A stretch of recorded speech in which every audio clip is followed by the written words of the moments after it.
All right. Good evening. Man, I just thought that I would come on here. Like I'm seeing a lot of conversation, which is good because we always want to get people engaged in the process and see what people are thinking about. What's going on in this saga here that we find ourselves in the city. So earlier today, let me put this up here. And by the way, I'm flying solo on this because this was last minute. I'm like, oh, let me figure it out. So I'm like pushing all these buttons and stuff myself. So you guys got to be easy with me while I work my way through it. Give me 1 second here. So, of course, this is the big news today: is that this task force was launched. Task force is out. Let me scroll down here. See if I can bring it up. And this was the list somewhere in here. Here's the list of people.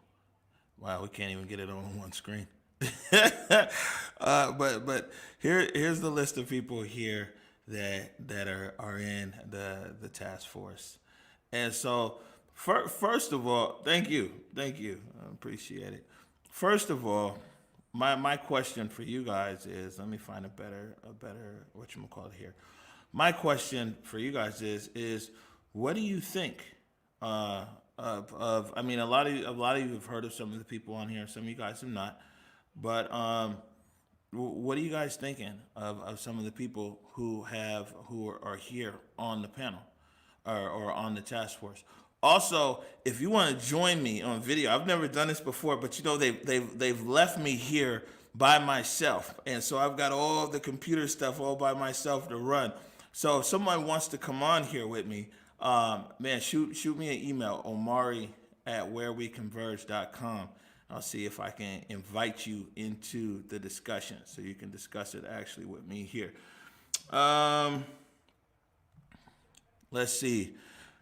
Mackenzie Miller, does it say if the task force members are paid from the $100 million fund?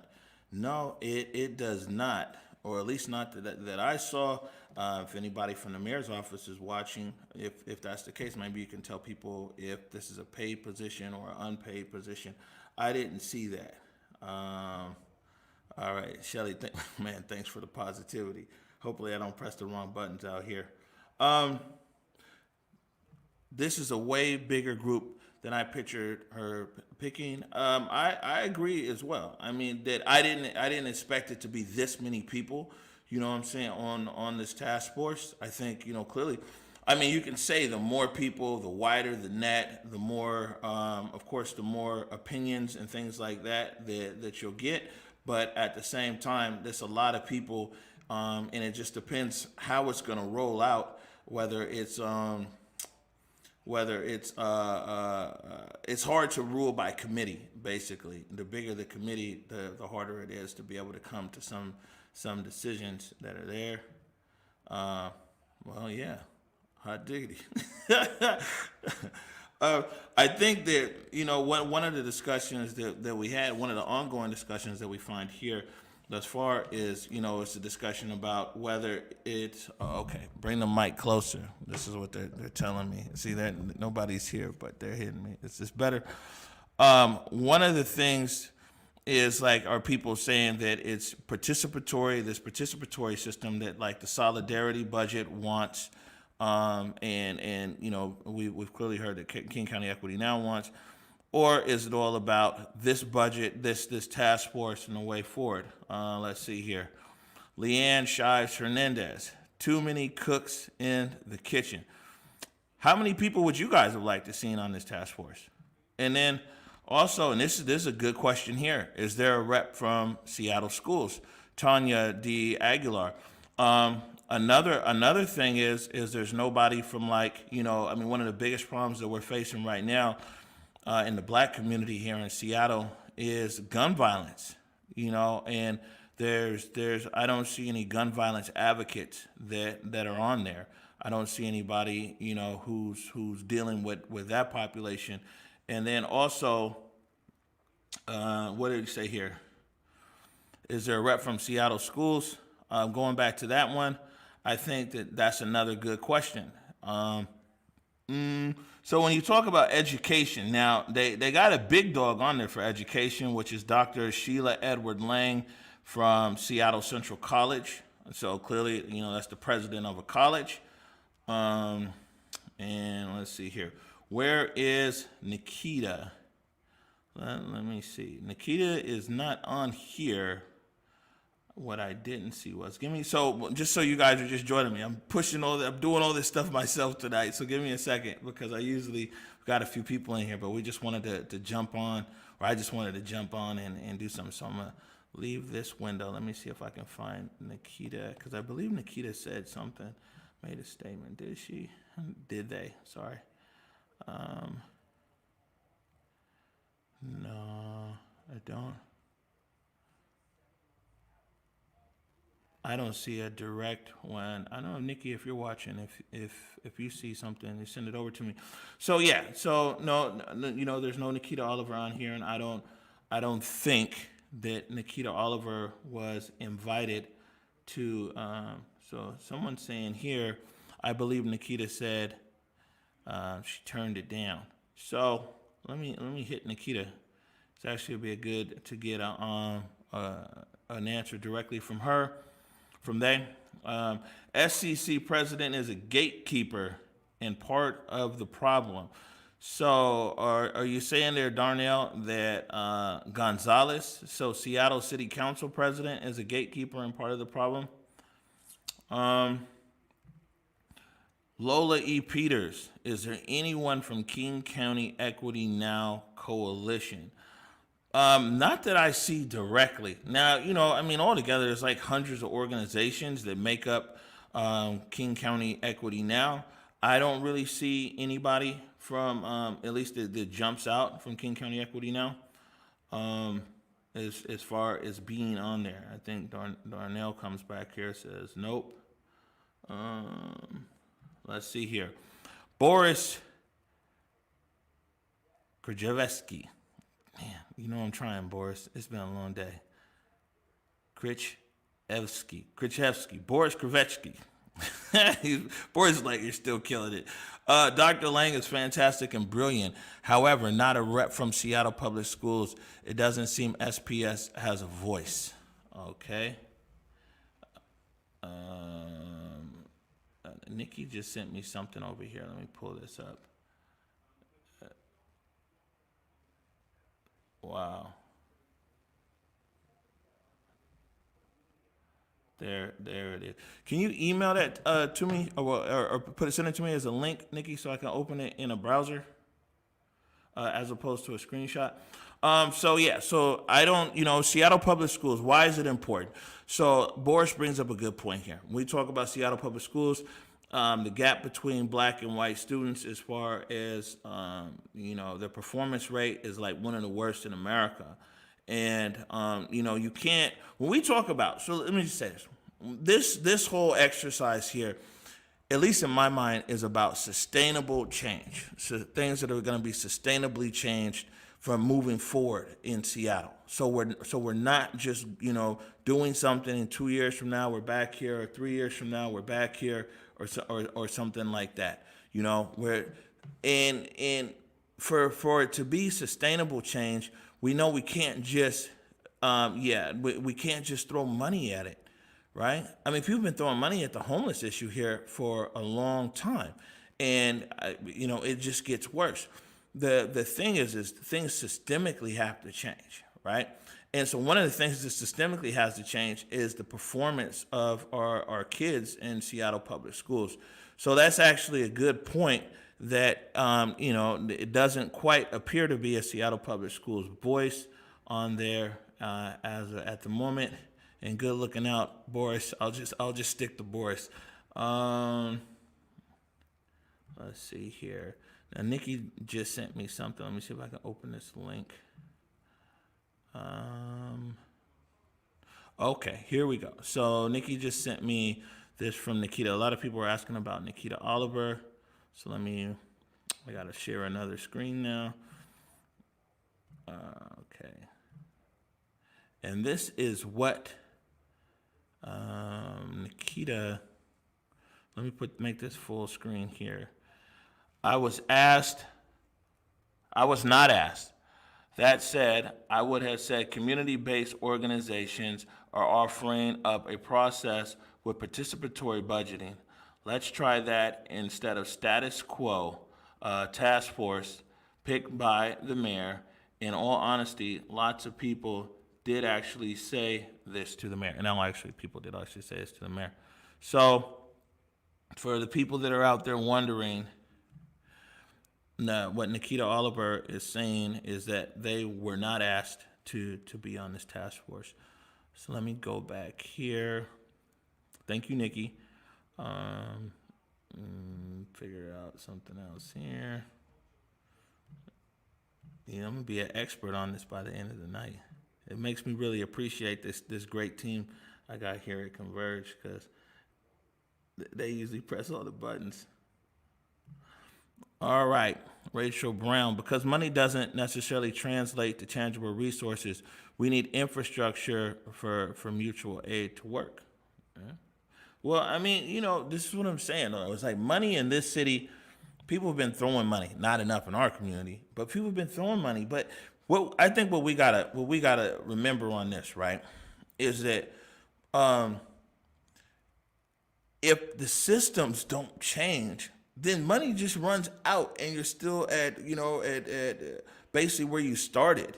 I mean, it's access. Like some of the things. So when you talk about what's happened here in our community, in Black community in Seattle, and you hear us talking about this House Bill 1918, and why is it important? Because it's like the state legislature said, and the governor signed, like, yo, man, Black people in the Central District were systemically targeted. You passed the House, both houses unanimously in Olympia.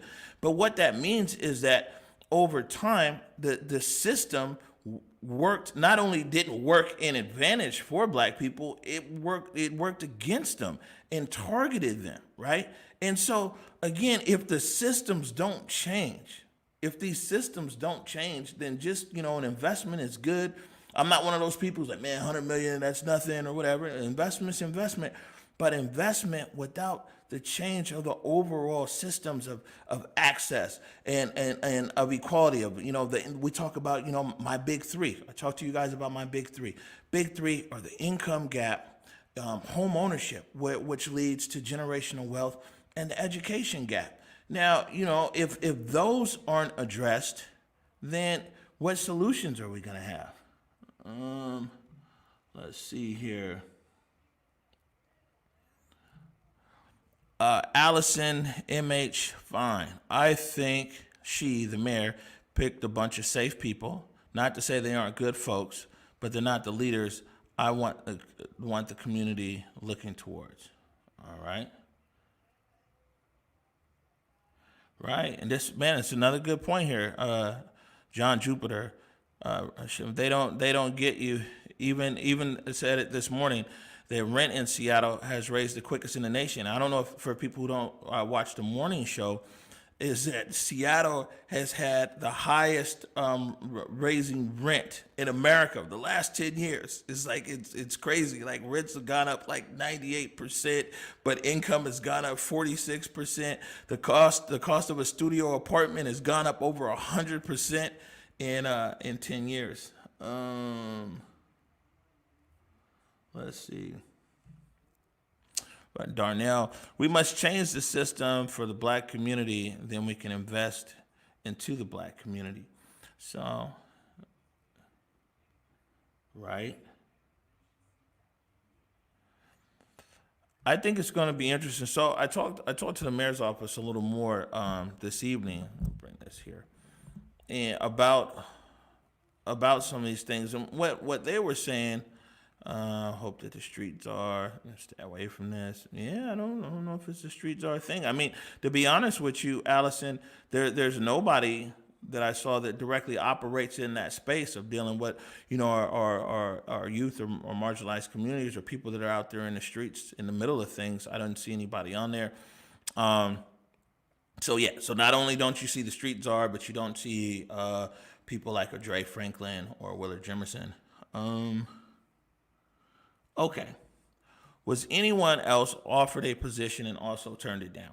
So what the mayor's office said is this, and I'll see if I can find the email here shortly, is they said that 19 people, I emailed, I was like, yo, well, who turned this down? You know what I'm saying? Who didn't want to rock with this? And the mayor's office said that it was like 19, 20 people who, for one reason or another, they were given an offer to be on this task force, but they refused to be on the task force for reasons best known to them. Some people, I'm gonna have to reach out to these people. Converge needs some kind of sponsorship over here, man. I'm gonna have to I have to reach out to some of these people, but like who do we have? Sean Good. I know Sean Good was one of the people who the mayor reached out to, and Sean Good was like, nah, And actually, Sean Good had written a op-ed and said that this was not a real opportunity for him, because it's not a participatory budget process.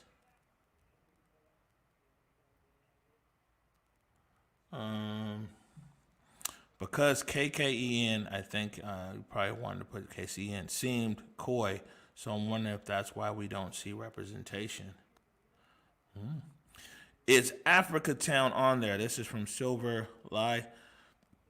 No representatives from Africa Town.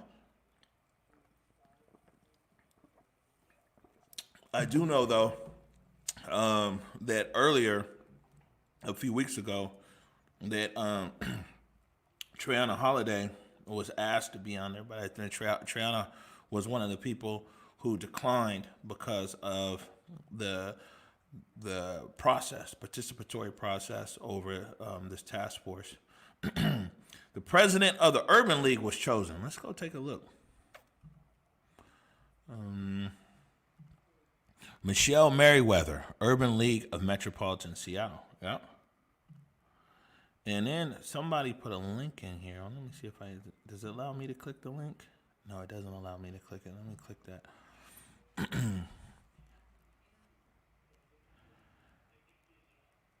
And, another statement or comment people have made is, clearly it was a initial discussion of Black, BIPOC. This is,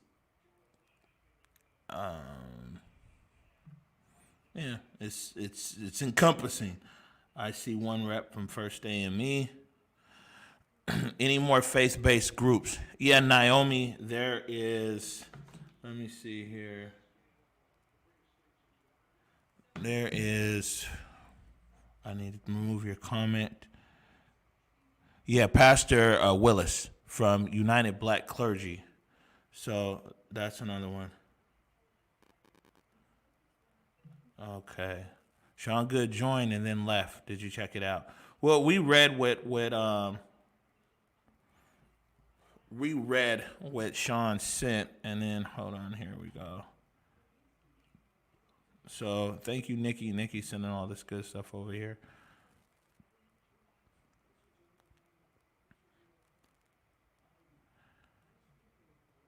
And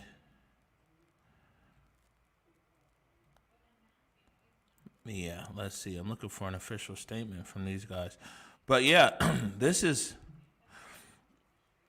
Sean Good's piece. Oh, okay. Hold on. Let me put that up. So this was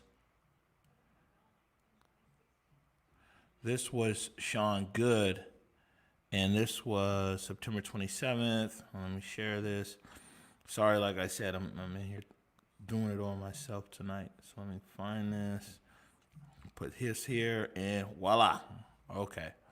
So this was Sean Good had written this, excuse me, September 27th. It says, opinion, beware the bootleg Rolex, a response to Mayor Durkan's $100 million proposal for BIPOC communities. And you can find this on the South Seattle Emerald. If you put in South Seattle Emerald and Sean Good, then you'll find this here.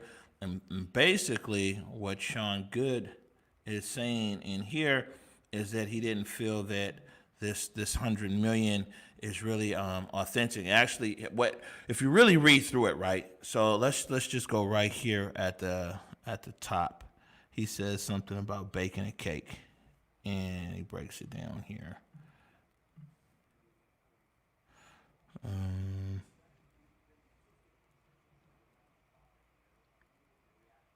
Okay, so it said it became clear to me that I was asked to serve was not to bake the cake or to identify the ingredients the community would like to be included, but merely to put the icing on so that it would be palatable to my people. So yeah,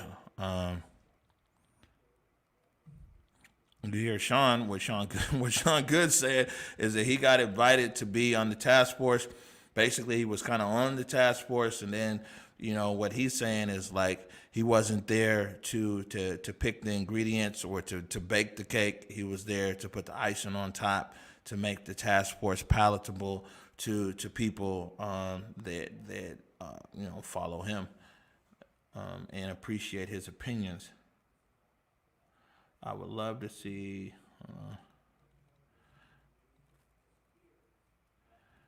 I'd love to see a demographic breakdown of this group. How many ages? How many queer folks? Yeah, I don't have that. So yeah, let's ask Treyana in the morning.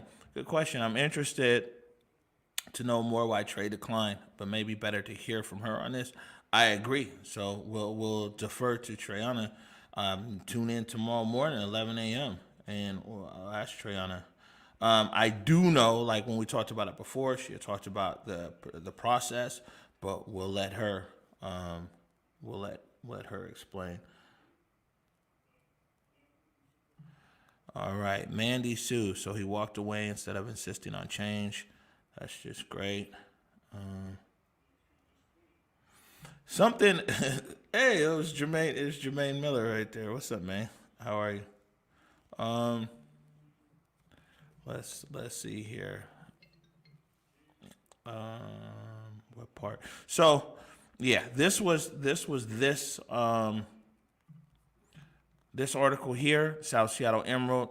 You go there if you Google South Seattle Emerald, Sean Good, then you'll get this opinion that Sean actually had put out and get more information there. I'm gonna bring this list back up. Let me figure out how to do that. I'm learning on the job over here, trying to figure it out. And where did the mayor go? Oh, there's the mayor right there. Okay, so now I'm bringing this back.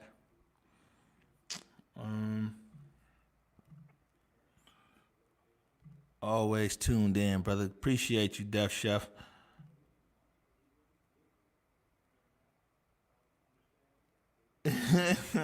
Okay. She like said Trey don't want to leave me, huh? Let's see here. but maybe he's able to more effective how he's currently working and spending his time, and felt that it would just distract him from that.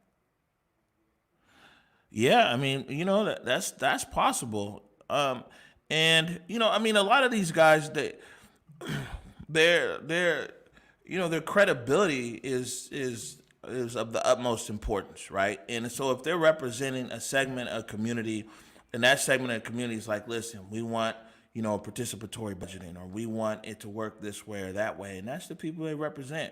Um, and I mean, the mayor, people already know. The mayor is a very shrewd politician. Even though it's first year mayor, the mayor was a prosecutor before this and everything else. The mayor, she knows how to get down. So, um, basically, the mayor rolls out this 100 million, and now it's out there. And what I don't want to see is this. And so this is the big thing, and this is kind of why one of the reasons I was jumping online tonight is what I would hate to see, and I've been saying this now for a few months, is for our community to now fight over crumbs. You see what I'm saying?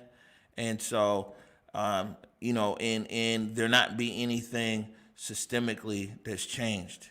A lot of times in our community, man, all we have is our dignity. We have our character. We have our word.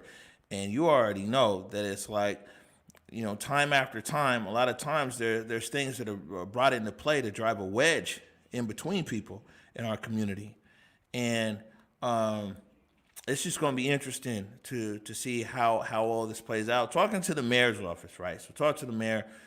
So the mayor's office, they're like, hey, the task force might decide that they don't have enough young voices, so they can expand the number of people in the task force. The task force might decide, hey, they wanna spend more money, doing this or that. They're basically saying, when I talked to Kamaria Hightower, and that's the mayor's spokesperson, what Kamaria was saying is that the task force has a lot of latitude as far as how they want to get down. Task force might decide that they need more voices to represent certain communities. Task force might decide that they want to do something different around the participatory budgeting and things like that. So we'll see here. But also one of the other things here I wanted to pull out. I got some notes over here. I got my stuff. Where's my stuff? I guess I'll look at it on screen. Give me 1 second. Where are you?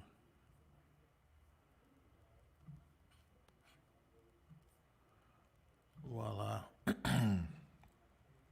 So when we look on here, Deborah Juarez from D5, Deborah Juarez is the ex officio. So that's like we've got Deborah, or Councilmember Juarez, excuse me, and then Ray Williams from the Black Farmers Collective, the United Indians of All Tribes, Stephen Sawyer, Carol Riley Payne. So on this now, you have some bookends in the legacy of traditional black community, right? Because you got the NAACP, and then you have the Urban League, right? And then you got like a pastor from First AME Church. And so First AME Church, we won't spend too much time on it. Some of you guys that follow a lot of stuff know First AME Church is the oldest black church in the state. And actually the church is older than the state of Washington. First AME Church is just like 2 or 3 blocks from Cal Anderson Park, from Capitol Hill. And so they have a lot of the church itself, the institution itself actually has a lot of clout. And so you have Pastor Kerry Anderson of First AME, and then you have Pastor Lawrence Willis of United Black Clergy. So when you look at it, right, you have the big legacy organizations in the black community in Seattle, which definitely is the NAACP, founded in Seattle in, I believe, 1913. And then you also have the Urban League. And then you also have a pastor who represents the oldest black church in the state of Washington. And then you have Pastor Willis, who represents the United Black Clergy. It's like the clergy union, you know what I'm saying? They all roll together. They got their own guild. And so let's see here.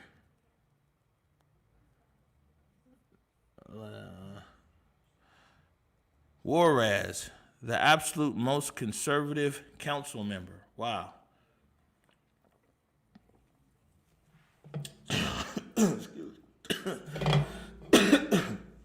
Kill myself up here.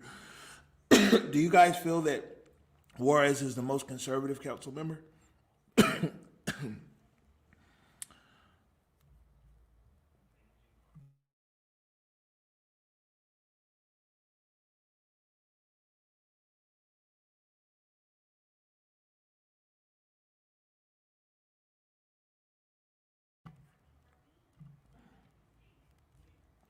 All right.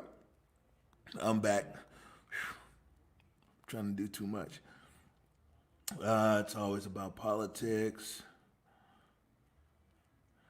The NAA will potentially have a new president in 6 weeks. Then what? Well, I mean, they selected the person, not the organization. So even if they do get a new president, I'm guessing that Carol Riley Payne would still be there. Good question. Also, I wonder if this is a decision-making body or a recommending body. Just tuned in and haven't been following closely. What's up, Frank? Excuse me. Thank you for tuning in. Well, it says here that they are supposed to spearhead community-centered process that may include participatory budget. So let me explain to everybody how my understanding how this works. And this is a very long release, by the way, that they sent out. They should have sent some cheat sheet or something. But let's go up here to the top. All right, let me start here. Give me 1 second.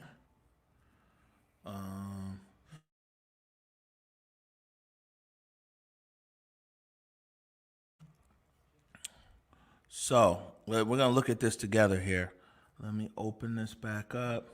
Producer Nikki Barron would be real proud of me. I'm moving all this stuff around by myself. Equitable Communities Initiative Task Force launches to guide historic $100 million investment in BIPOC communities. Community leaders will spearhead community-centered process that may include participatory budgeting, right? Now, my understanding is this. It's a lot of words in here and everything else. And we'll pop out so I can tell you my understanding, then we'll go back into this. So my understanding is that this task force is $100 million, right? And by the way, there's a contract out there right now, $200,000 contract for someone to facilitate this, to facilitate the task force. And so like, I'm wondering like how dangerous of a job this is because like the street czar, Andre got 150 and he's supposed to be managing beefs in the streets. They're paying $200,000 for somebody to facilitate the task force. So this task force facilitation might be even more dangerous than street czar work. But my understanding is that what happens here is the task force is $100 million. It's in the pot. Here's the $100 million. Here's what we're going to do. Then you got these 25, 27, 30 people here who are on the task force. And the mayor has it broken into 4 different pots. And I think this is what Sean Good was kind of talking about when he was like, man, the cake is already baked or everything else, right? But the mayor's got it broken into 4 pots. And those include educational and economic opportunity, community wealth building, community wellness, and the Green New Deal, right? So those are like the 4 pots. So the first step is you got this $100 million, and now how much of the $100 million goes into each of those 4 pots? So it's like, do you put $50 million in Green New Deal, and then like, $25 million in community wellness, and then 12 in economic opportunity, and or 12.5 and 12.5 in community wealth building? This is what this task force is supposed to decide. Task force, one of the many things, and let me see if I can bring this up for you guys over here, okay? In 1 second. Let me find it here. I can help you guys. Task force. So you can see where I'm talking about.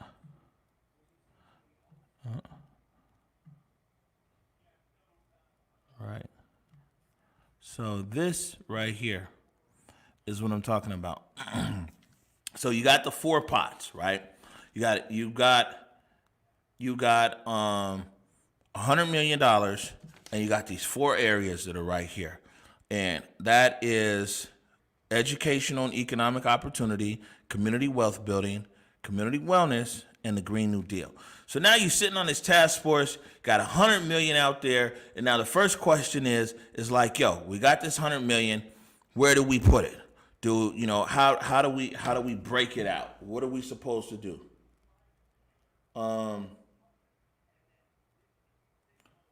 And that's the first thing that they're supposed to decide. And so that might initially be, one of the biggest issues is trying to decide that. Because and now you've got 25 people there who need to figure out what buckets of these 4 buckets do these go. But also, do these buckets remain the buckets? And that's one thing that, it's going to be interesting here. The mayor put out that, that for her, these 4 buckets, the educational and economic opportunity, and so whatever lies into that, community wealth building, community wellness, and the Green New Deal. So it's like, can the task force be like, well, those are cool, but we want to create a 5th bucket, or we want to reduce one. But let's just say we stick to these 4. They got to figure out now what goes into what bucket, right? So let's just, for sake of our conversation here today, let's just select a bucket, right? Let's select, what's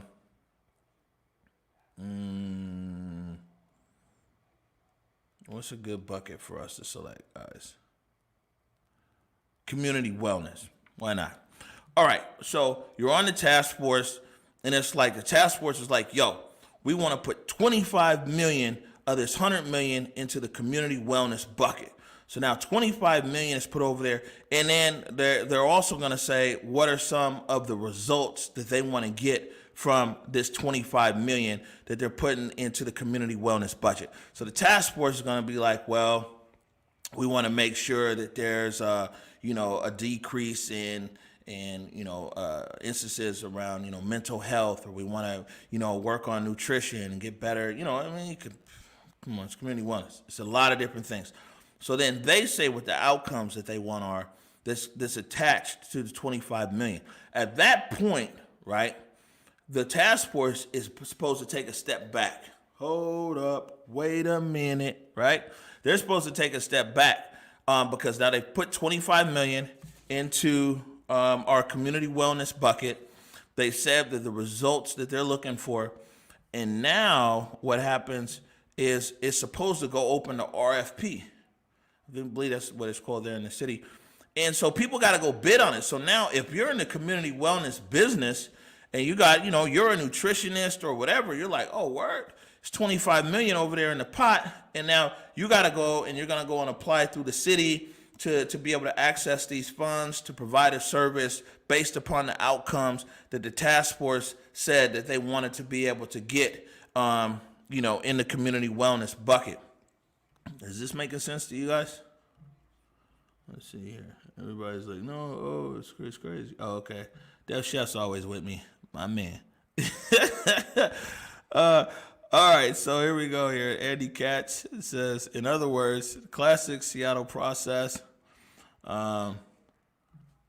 This is why Sean and Trey, etc., wouldn't play rope-a-dope. Man, the rope-a-dope, huh? Okay. All right, so people are saying that they're following me, so I'm going to keep following this process here. So the idea of it is that no one on the task force, this is the idea as explained to me a few different times, no one on the task force is able to say that company X should get money, right? The task force is supposed to recommend what bucket the money goes into, right? Um, Ooh, that's a good question. Let me get to that. What bucket the money goes into, and what are the outcomes that they want to achieve? And now, producer Nikki Barron, I wish you were here, but what about a conflict of interest? Can organizations involved get funds? So now this is also a very important question because people like to say the people closest to the problems are also the people say are closest to the solutions. So when we look at this, let me scroll down here. Oops. Let's scroll back down here to the list. So some of these people are, for the most part, a lot of them are close to the problems, right? I mean, I know that some people who are watching here tonight, you don't see other organizations that, you're like, why is this person missing, that person missing? But let's just talk about who's here. El Centro de la Raza has consistently, for decades, been very close to the problems. Traditionally in our community, churches are close to the problems. Bird Bar Place, previously called Camp, they're close to the problem. The work that look at Refugee Women's Alliance. These are people that are close to the problem. I only bring that up though, right? Is because if someone's on the task force, are they eligible to get money from the 100 million? And if they're on the task force, are they eligible to get money? And this is a good question because, like, let's just say El Centro de la Raza, right? El Centro de la Raza, they've been there for years, been doing their things and everything else. And so now El Centro de la Raza, Estela Ortega from El Centro might be a decision maker on, the pot, the community wellness pot. But now El Centro de la Raza has a great program that might be able to help people that needs funding. Are they able to now apply for this money from this overall pot that was put in here by somebody from their organization? Another good one here, like Steve Pocan. I mean, you'd be hard to deny that Pocan has been doing great work for decades. People of Color Against AIDS Network. So it's Pocan, and when we talk about community wellness, man, community wellness, that's 100% Pocan. Would Pocan be able to now apply for funds that are going to go into the community wellness pot? So, I mean, that's a good question, Nikki. Thank you. So, are they a consulting role only? Yeah, consulting in the fact that they cannot. Let me pull this back out here real quick. My understanding is that the task force cannot say who the final dollar should end up with, like what company or what organization. The task force is supposed to say how much money per of those 4 buckets it should get, and then also, what are the desired outcomes. So desired outcome might be in community wellness. Further in the community wellness bucket, they might be like, well, this is BIPOC, but black people are disproportionately X, Y, and Z. So one of the outcomes might be that they put 25 million into the community wellness bucket, but they're saying that 75% of that 25 million has to be towards programs that benefit black people, right? So, they can make these kind of moves and everything else. But my understanding is that no one on this task force can say that Agency X should get $5 million tomorrow. Let's see here. Let me go to some of you guys' comments. My friend, Kimberly, if your brain feels like mush, imagine what's going on right here. There's a lot. Okay, so what does closer to the problem mean for you? Asking for me. This isn't listed out. Okay. Somebody has a good question here. Well, it's just a saying. I'm not sure if this is for me, if you were talking to somebody else in the chat. But guys like to say that the people closest to the problems are a lot of times the people closest to the solutions, and that's why a lot of the community organizations are saying that they need funding because they're the closest to the problems. Somebody who's operating a homeless shelter has a lot more information probably about how to help the homeless than someone who doesn't operate in that space. All right. I'm glad that I'm making sense to somebody. Let's see here. Mackenzie Miller. I feel that the real issue isn't if Pocan or El Centro get funds, but if they get a larger grant and some applicants can't get any grants, making folks fight for scraps. This is all backwards. It shouldn't be how many beds does 100 million buy us. It should be about how many beds does Seattle need and what does that cost. Wow. All right. 100 million should go directly to the black community. Period. All right. Let's see here. If El Centro got a single dollar from this, it's a conflict of interest.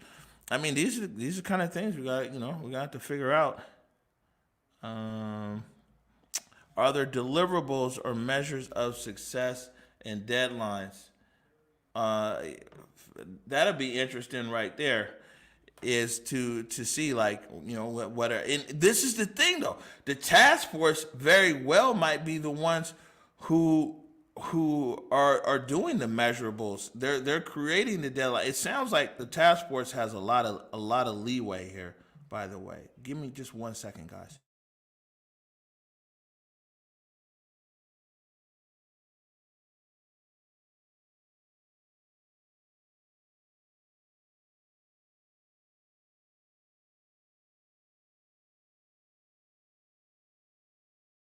All right.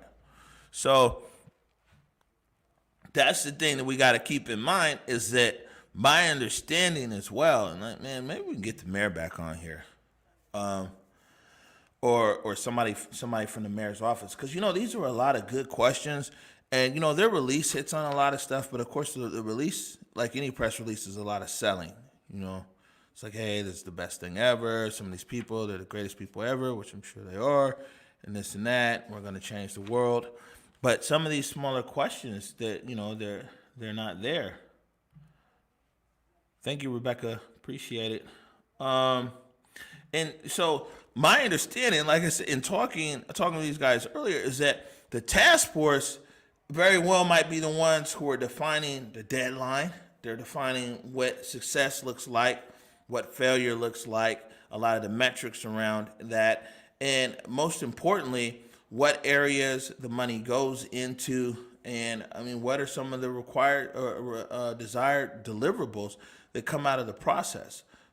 Those are some of the things that that the task force is going to do. So the task force really has a lot of power, to be honest with you, and there isn't a lot of it seems like the rules and policies around this is still to be written. And now the mayor said in here that the city, let me close this and find it on the big screen.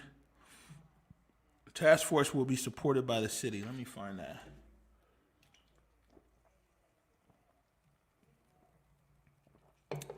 All right. Highlight this for you. What the mayor is saying here: task force will be supported by city departments to help navigate legal and policy challenges, to provide an overview of the city budget and current investments in areas like housing, education, and social services. The city will also help coordinate or provide resources to conduct additional research to make programmatic, recommendations that Mayor Durkan can include in her 2021 supplemental budget proposal. The city also will work with external partners to provide data and information for the task force as needed. So you hear it right here. This is basically what the mayor is saying right here is that the city, all the city is going to jump on board city departments to help navigate legal and policy challenges. So the task force basically has the power of the city working on them as well to be able, legal things, policy things. Then also the city will work with external partners to provide data and information for the task force as needed. So that means if this task force needs data on things, they can get that. What'd be interesting is that one of the programs that King County Equity Now is actually working on is a data program, right? Where they're getting all this data. And so I'm wondering if it's going to be like two data processes. The city's doing their data thing, and King County Equity Now is doing those. Good question. Marissa Clarice, will those external partners be BIPOC led as well? The city will also work with external partners to provide data and information for the task force. Another good question. Doesn't say if they'll be BIPOC led. Jenny wants a bunch of kudos to be able to say, look what I did for y'all in a year. Man, let's see here. Lola E. Peters, I served on city and county arts panels that give out money. The panels are a small team who are given a predetermined criteria for funding, and they decide whether or not and to what degree the applicant meets the criteria. The actual funding is decided by the city or the county staff based on recommendations of the panel. So I hear you on this, Lola. But what these guys are saying here is that once it's in the pot, they're out the process. At least that's my understanding. So all they're doing is they're supposed to recommend how much money goes into each pot, and then the required deliverables. What do people want to occur? And then from there, even to apply, right? For a community organization or company to apply, then they're going through like the RFP process and everything else. And then, it's based upon, a lot of things that are already in structure. Because one thing here, it does say supported city departments to help navigate legal and policy challenges. That's important, right? Because it doesn't say change policy. It said navigate. And right now, this is the city's money. This is the taxpayers' money.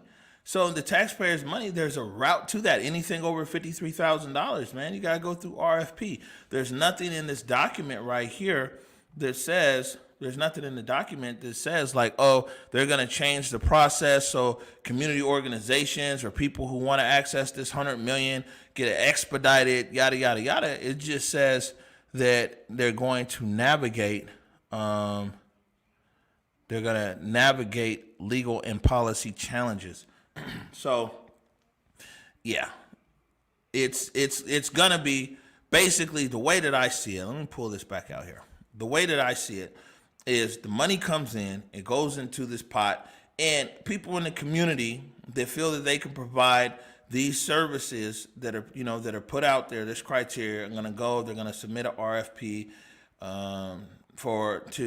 against these services to get a contract.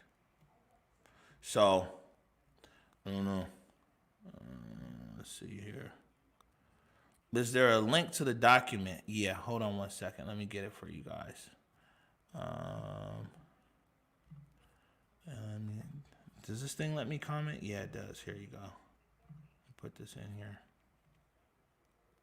So good. So I just commented that. Makes me wonder though, is there strings that come with the money, or is it given to be used with total autonomy? This is what I'm saying. It's the taxpayers' money, man. You know what I'm saying? So they can't even just give the money and be like, here you go, good luck.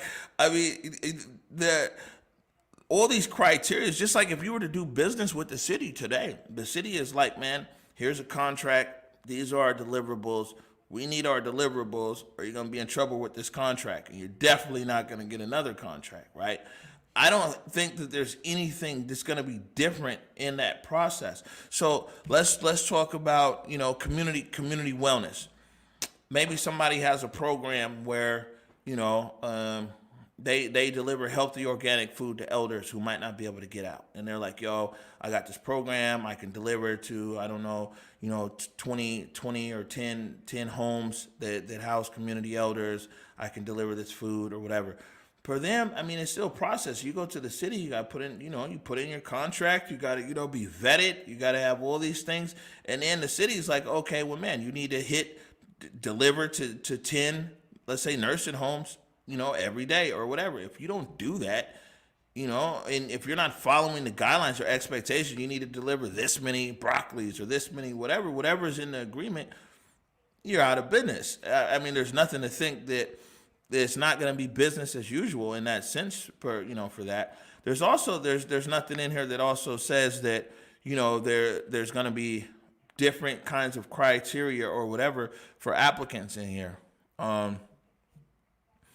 But also, when you hear the mayor's office is saying that the task force is going to create some criterias and things like that. Let's see.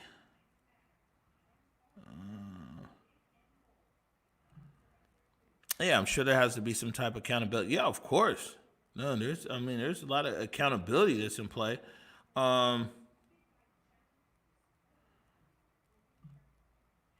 Andy Katz. Exactly. This is the same inequitable top-down process that's been used differently. Why should we expect a different result? Yeah. So,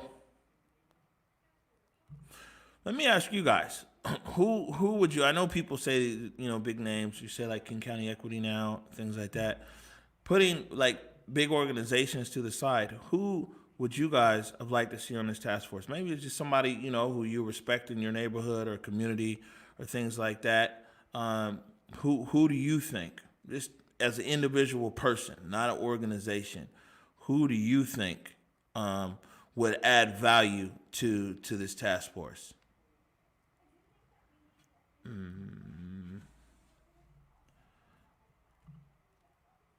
I would have liked, me personally, I would have liked to see, just some more small business.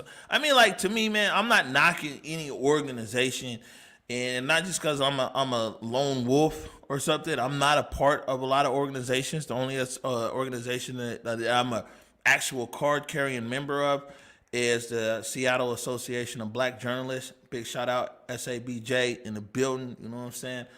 But man, it would be good to get more like private sector people who are moving and thriving in the private sector.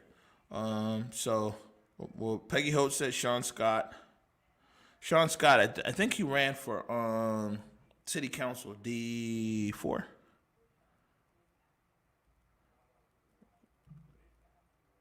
Emily Stock said, I would like to.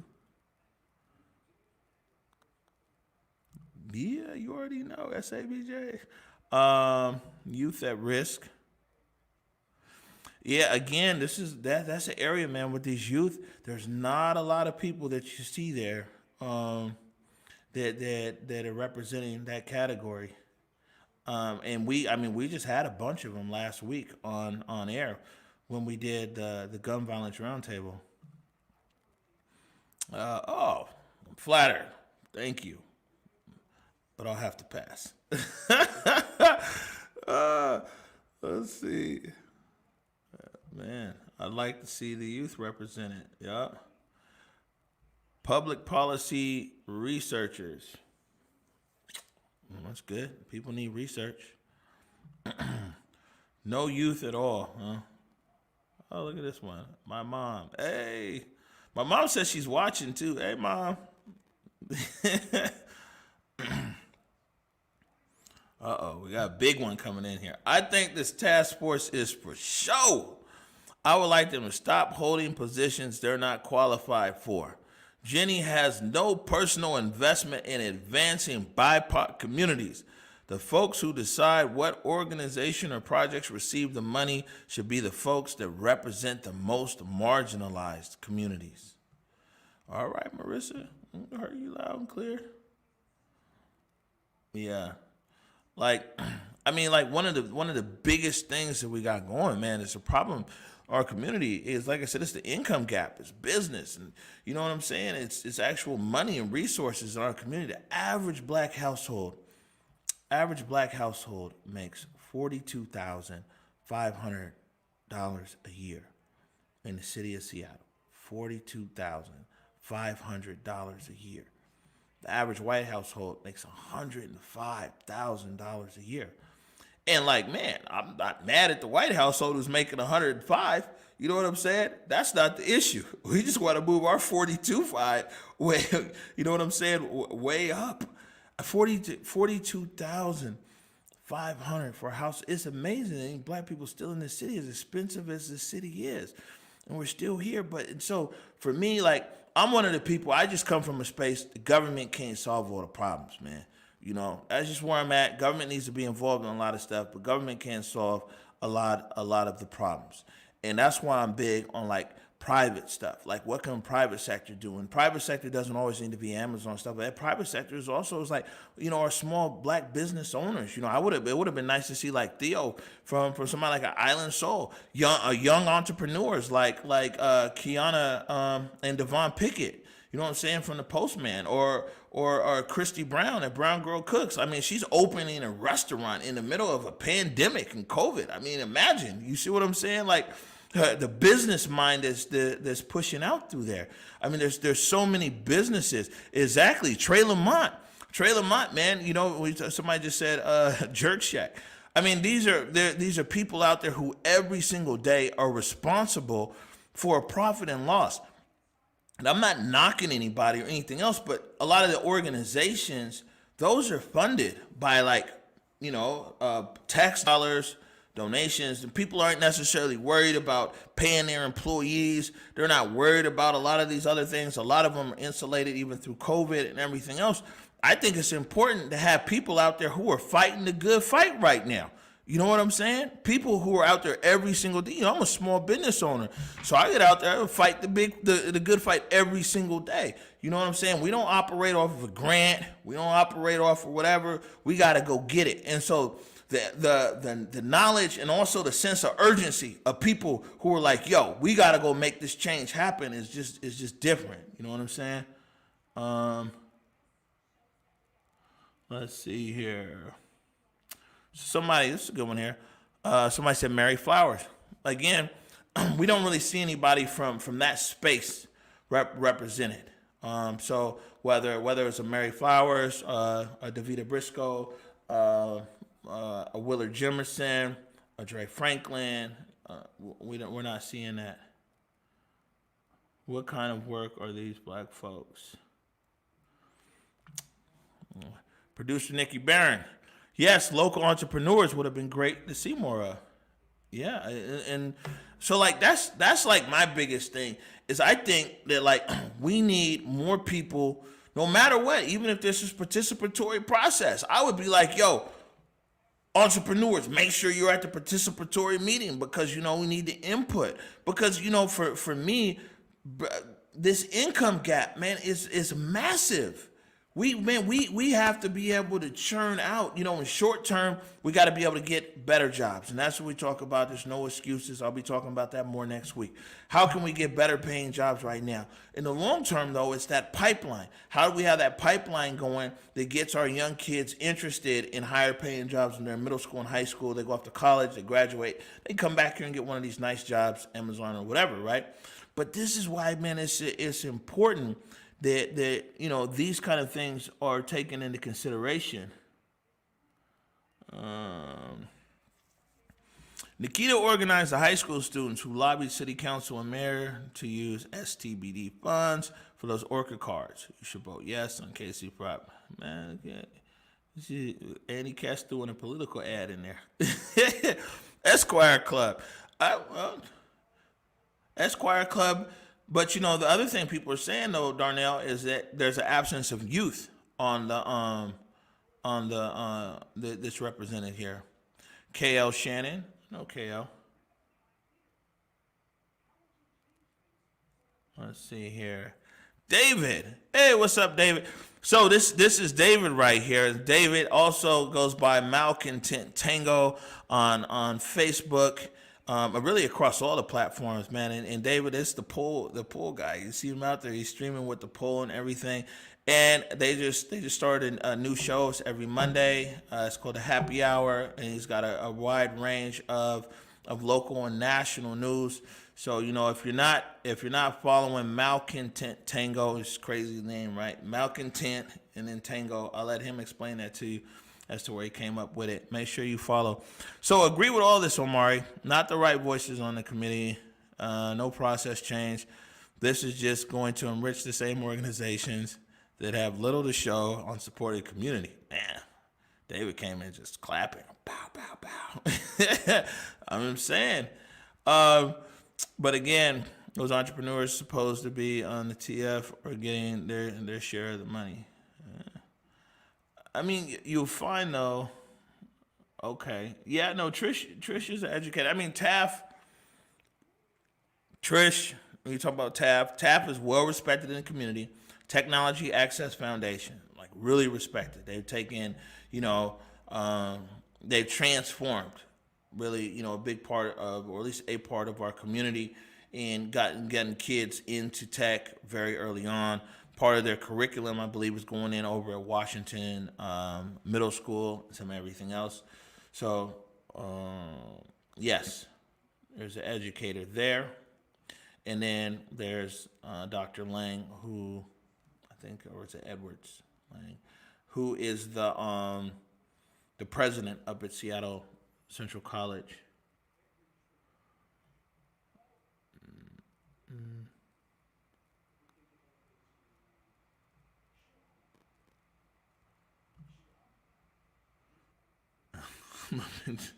Guys are a mess, man. Okay, you see all the votes coming in. Here we go. Jesse Hagopian. All right. No, Jesse.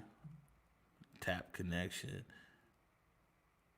So this is what I'm saying is that in a granted, right? Nothing's gonna be perfect. So I think we can all agree on that. There's not gonna be one system everybody agree with. Naomi Cox says Miss Melba at Northwest Tap. Yes. All right. But there's definitely a lot of questions that are out here.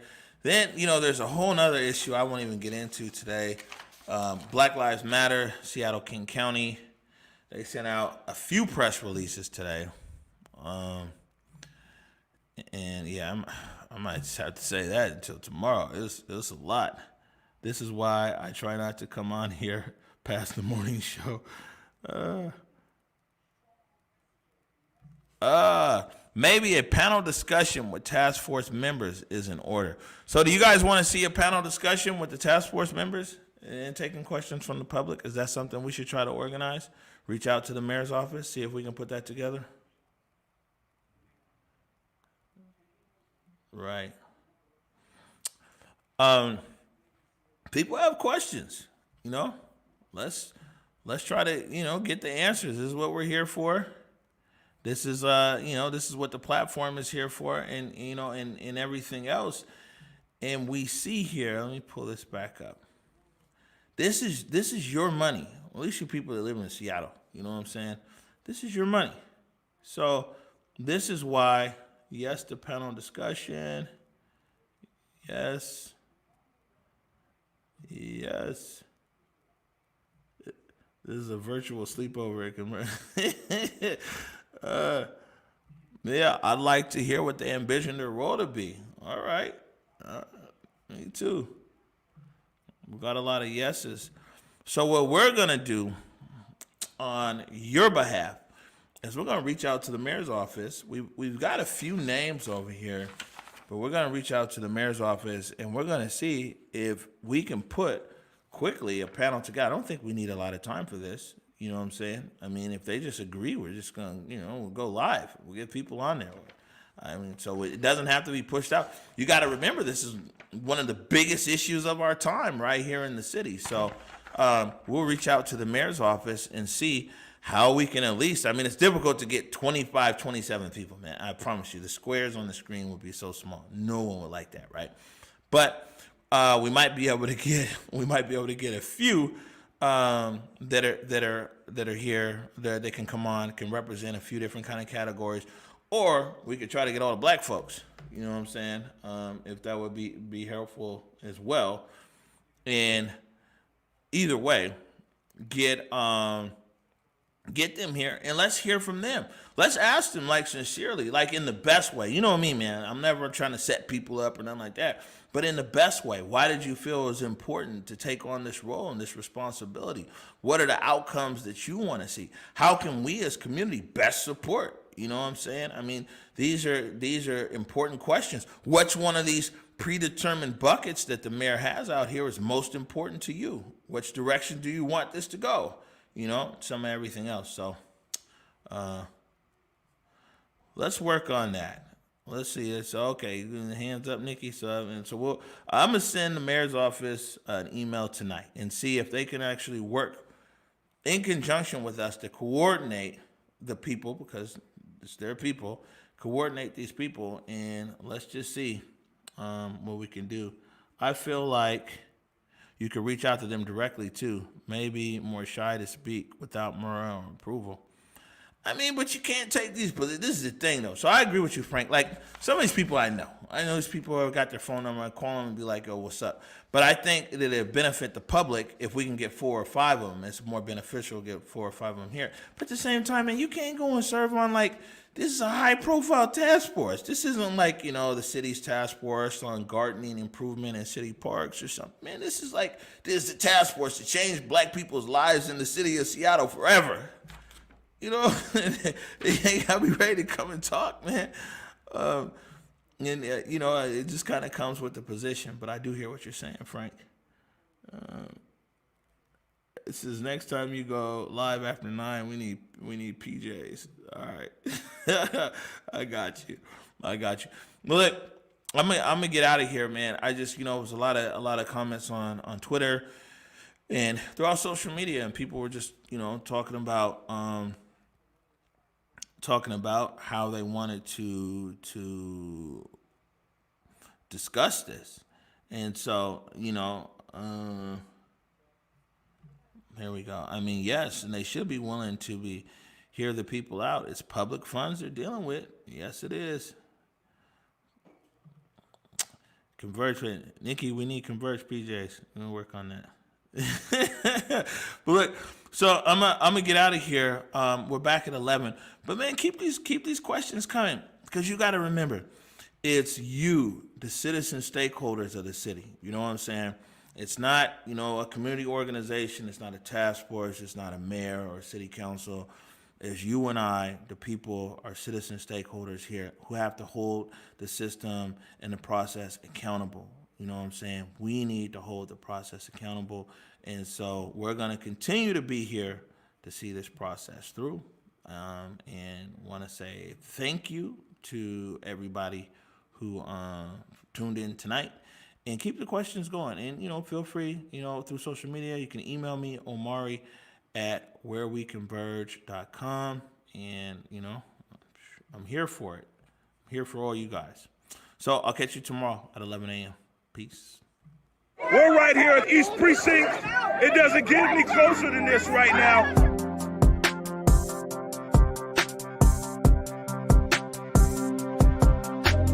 Converge Media produces culturally relevant content for Black and urban audiences. Our coverage is raw, transparent, and objective, praised by community leaders, government officials, and residents. As a small independent media company, we rely on the financial support of individuals and business members to stay on the front lines of the news that's important to you.